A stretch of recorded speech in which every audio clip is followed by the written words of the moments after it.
Assalamualaikum warahmatullahi wabarakatuh. Hari ini kita akan masuk untuk membahas materi yang baru, yaitu adalah penentuan peluang usaha. Sebelumnya saya sudah menjelaskan materi mengenai sumber peluang usaha. Nah, di situ ada dari diri sendiri, dari lingkungan, konsumen, dan juga gagasan orang lain. Nah, untuk hari ini kita akan membahas mengenai penentuan peluang usaha.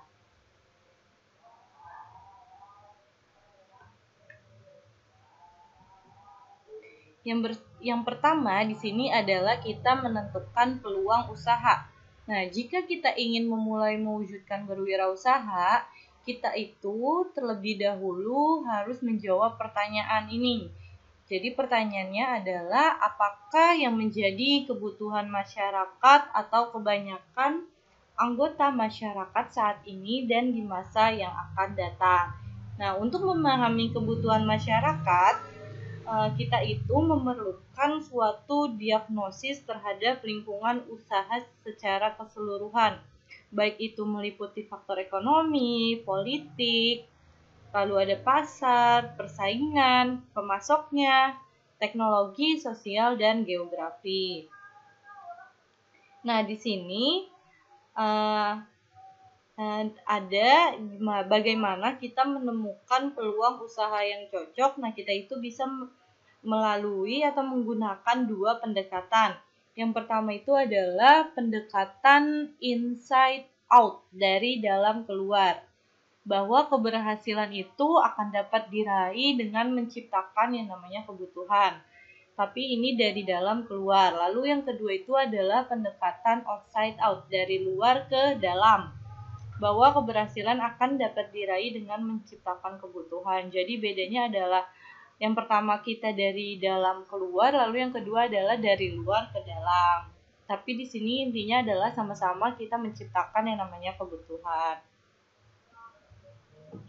Lalu yang kedua di sini, kita itu harus memilih lapangan usaha dan mengembangkan gagasan usaha. Jadi setelah kita sudah mengetahui kebutuhan masyarakat dan kita sudah berhasil menemukan berbagai lapangan usaha dan gagasan usaha, nah kita itu langkah berikutnya kita juga harus menjawab pertanyaan, manakah di antara lapangan usaha dan gagasan-gagasan usaha tersebut yang paling cocok untuk saya, untuk diri kita. Nah, pertanyaan ini tuh sangat tepat karena mengingat setiap orang itu memiliki potensi diri yang berbeda-beda. Tentunya dalam memilih lapangan usaha dan mengembangkan gagasan usaha kita itu perlu atau harus menyesuaikan diri dengan potensi diri yang kita miliki. Di sini itu ada hal-hal yang harus dipertimbangkan dalam memilih lapangan usaha. Yang pertama, bahwa lapangan usaha yang cocok untuk orang lain belum tentu cocok bagi kita. Tentunya di sini kita pasti akan mencari lapangan usaha yang cocok untuk kita, karena misalkan kita nggak nyaman dengan lapangan usaha kita, tentunya maka ini bisa berakibatkan nantinya bahwa kita itu akan mengalami kendala kalau kita tidak benar-benar memilih lapangan usaha yang cocok buat diri kita. Lalu yang kedua, lapangan usaha yang pada masa lalu menguntungkan belum tentu pada saat ini menguntungkan, atau lapangan usaha yang menguntungkan saat ini belum tentu menguntungkan di masa yang akan datang. Pastinya sebuah lapangan usaha itu walaupun pada masa lalunya menguntungkan, belum tentu saat ini itu bakalan menguntungkan bagi diri kita sendiri. Nah, di sini kita harus mencari tahu nih lapangan usaha apa yang benar-benar cocok untuk kita dan benar-benar bisa menguntungkan untuk kita. Lalu yang ketiga adalah lapangan usaha yang berkembang baik di suatu daerah belum tentu dapat berkembang dengan baik pula di daerah lain dan sebaliknya. Karena di sini mungkin setiap kebutuhan masyarakat itu juga berbeda-beda. Jadi belum tentu misalkan lapangan usaha A di daerah ini itu sudah menguntungkan atau berkembang baik, tapi belum tentu di daerah B lapangan usaha ini itu bakalan berkembang dan juga menguntungkan. Lalu selanjutnya di sini itu kita harus memahami yang namanya siklus sebuah produk. Yang pertama itu ada tahap introduce atau pengenalan, lalu ada tahap growth atau pertumbuhan, ada tahap maturity atau kedewasaan, dan juga ada tahap decline atau penurunan. Yang pertama adalah tahap pengenalan atau sering disebut dengan tahap perkenalan pasar. Nah, biasanya di sini itu produk baru itu lahir dan belum ada target konsumen yang tahu, sehingga dibutuhkan pengenalan produk kepada target pasar dengan berbagai cara. Nah, misalkan kita di sini adalah mempunyai produk baru, misalkan kita mempunyai produk kopi yang baru dan orang-orang itu belum mengenal dengan produk kita. Nah, tentunya di sini kita itu harus mengenalkan produk kita harus memasarkan, kita buat promosi untuk pengenalan terhadap konsumen.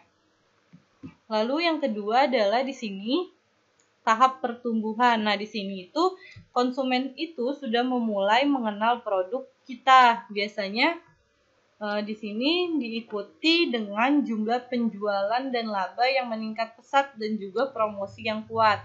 Jadi di sini mungkin sudah mengalami pertumbuhan ya, tadinya di tahap pengenalan kita hanya melakukan yang namanya sebuah promosi.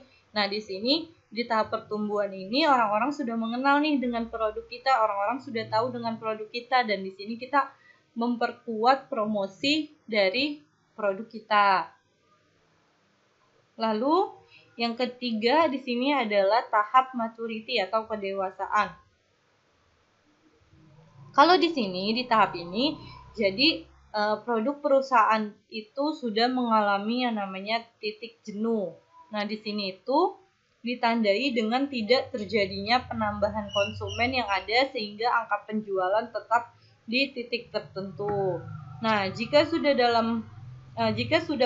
produk ini sudah mencapai tahap ini dan perusahaan tidak segera melakukan strategi untuk menarik perhatian konsumen kembali, maka akan mengakibatkan keuntungan yang diperoleh semakin menurun serta penjualan yang cenderung turun. Maka di sini di tahap ini itu kita itu harus mengeluarkan ide-ide yang baru, kita harus mengeluarkan sebuah produk yang baru. Jadi kita dapat menarik lagi konsumen terhadap minat kepada produk kita. Lalu yang terakhir itu adalah tahap decline atau penurunan. Di sini jadi adalah tahap di mana produk yang lama itu digantikan dengan produk baru. Pada tahap penurunan biasanya persaingan harga bukan lagi cara yang ampuh untuk mempertahankan diri di pasar. Jadi di sini perusahaan itu harus mempunyai kekuatan pada merek dan loyalitas pelanggan umumnya yang mampu bertahan dalam tahap penurunan. Nah, jadi di sini produk perusahaan itu harus mulai ditingkatkan kembali. Karena kita sudah mengalami penurunan penjualan, jadi di sini kita itu harus mengganti produk yang lama dengan produk yang baru. Lalu selanjutnya di sini ada analisis peluang usaha. Yang pertama adalah analisis kelayakan teknis. Nah, di sini itu biasanya terdiri atas langkah identifikasi, analisis teknik, dan uji coba produk atau jasa. Lalu yang kedua itu adalah analisis peluang pasar, di mana biasanya itu terdiri atas langkah analisis potensi pasarnya dan identifikasi pasar potensial. Lalu yang ketiga adalah analisis kelayakan finansial. Nah, di sini biasanya terdiri atas penentuan kebutuhan finansial total dengan dana-dana yang diperlukan untuk operasional dalam membuat produk kita. Lalu penentuan sumber daya finansial yang tersedia biaya-biayanya dan juga proyeksi sumber daya finansial yang tersedia dan dana-dana yang akan dihasilkan dalam operasi perusahaan atau operasi produk kita. Lalu yang keempat itu ada penilaian kemampuan organisasional. Nah, di sini itu ada beberapa hal yang perlu diperhatikan dalam langkah-langkahnya. Jadi di sini penentuan kebutuhan personalia dan perencanaan struktur organisasi awal serta perbandingan kebutuhan dan ketersediaan personalia. Lalu yang terakhir adalah analisis persaingan. Nah, di sini adalah merupakan pendekatan untuk menganalisis tekanan persaingan yang dipusatkan pada 3 hal. Yang pertama adalah identifikasi pesaing besar potensial, pesaing besar dari produk kita, lalu ada identifikasi berbagai strategi dan taktik yang digunakan oleh pesaing kita, dan juga identifikasi keuntungan persaingan tertentu dari usaha yang dilaksanakan. Nah, mungkin untuk materi ini yang saya sampaikan hanya sampai sini, nanti kita lanjutkan kembali untuk materi selanjutnya. Untuk itu, kalian bisa pahami baik-baik, kalian bisa mengerti, dan kalian bisa kembali membaca materi ini yang berada di buku LKS. Untuk itu, sekian dari saya. Wassalamualaikum warahmatullahi wabarakatuh.